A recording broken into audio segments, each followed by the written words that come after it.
African groups describe it as the neo-colonial model. It's the new colonialism. It's how Western northern companies are trying to exploit the resources of Africa for their own business models and profit streams.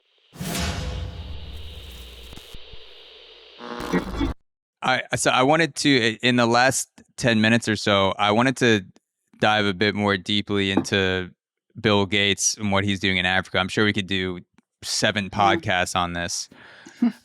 You've done a ton of research on Bill Gates, and I wanted to ask you, what do you think are, I mean, you may even know at this point, like, what is Bill Gates's game plan in Africa with food and agriculture, and how is he executing it? And what is the difference between some of the things he's saying publicly and the things that he's actually doing in Africa?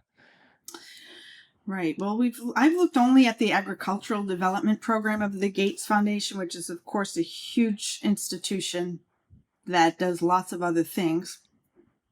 I think it has far too much power with no accountability, almost no visibility. In Africa, they call it the Green Revolution for Africa, which is, very clearly stated as transitioning farmers from traditional farming and crops to industrial farming of commodity crops, because that will feed the world. It's very disingenuous because, as I said, even their own evaluations show they haven't anywhere near reached the goals they set out, which were very much marketing, advertising statements. We will double food security and incomes for African farmers. And it's not only Bill Gates giving his own money to that. And this is important to understand because people say, well, he could do whatever he wants. He's wealthy. But it's Bill Gates convincing other donors, including the U.S. government, including European governments, to give money to these programs. It's convincing African governments to give subsidies to these programs. So subsidies for farmers to buy fertilizer and other inputs. Now, as we mentioned earlier, it's very input intensive. So this type of farming needs fertilizers for the soil. It needs pesticides, herbicides, insecticides, and those things are expensive for farmers. And what's happened in India and what there's evidence that this has happened in Africa is farmers get into a debt cycle. They get given free these products to begin with. They transition their farms. Now they have to buy them. Now they can't afford it. Now they've lost the farm. Well, that's land someone else can come along and, take up that. Is that good? Good for the economy. It's good for Western corporations that want to come in and sell their products and land speculators who want to come in and buy the land. There's no evidence showing that it's helping food security. In fact, Southern Africa is one of the most food insecure places, and that's just gotten worse and worse, and especially during the pandemic. So there's a lot of opposition and fighting back in Africa. And I've worked with and interviewed and talked with many of these groups that have been trying to get the attention of the Gates Foundation, the Alliance for Food Sovereignty in Africa, 50 groups across the continent, faith leaders, 500 faith leaders at one point wrote to the Gates Foundation, like, what you're doing, we respect you, but what you're doing, we need to have a conversation. What you're doing is harming, not helping. This was very clear. The Gates, they literally ignored. They did not even respond to these groups. That is just such hubris. So the groups in Africa were writing to Bill Gates saying, can you please stop doing what you're doing? And Bill Gates just, ghosted them, essentially. Right. The Gates Foundation did not engage. I think at one point they had a meeting, and what I heard of that meeting was just like the Gates Foundation people explained why what they're doing was good.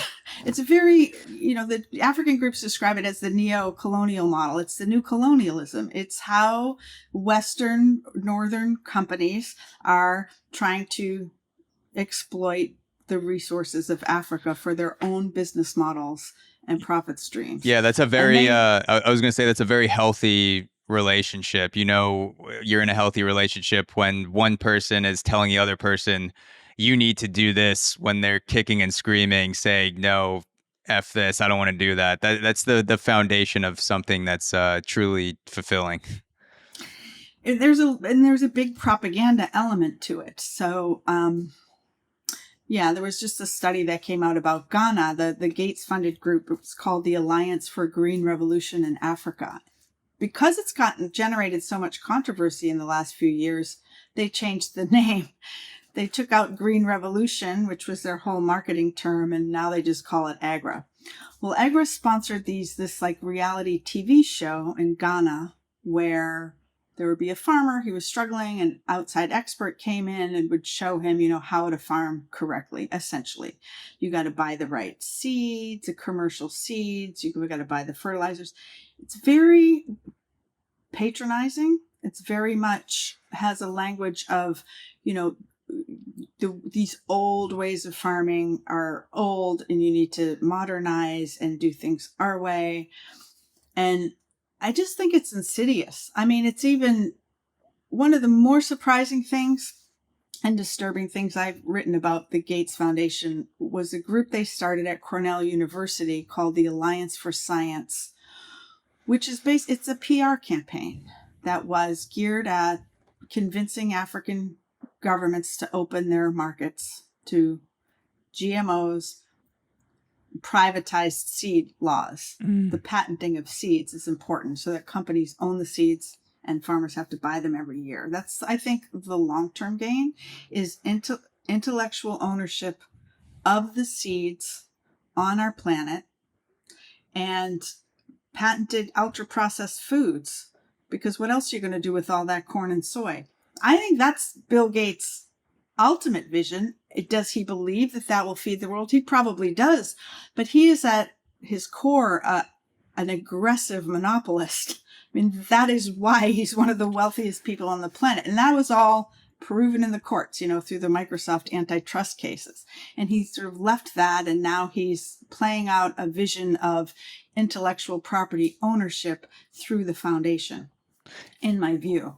Yeah. So, I mean, what you're describing, it sounds like, because I'm sure Bill Gates is not the only billionaire that's trying to influence the world's food supply, but it sounds like rather than just one enterprise trying to have an impact on a certain segment of society, that it's more of a network of global elites that are trying to control the world's food supply and ultimately, like you said, gain intellectual property and have, total reign over how people grow and consume food.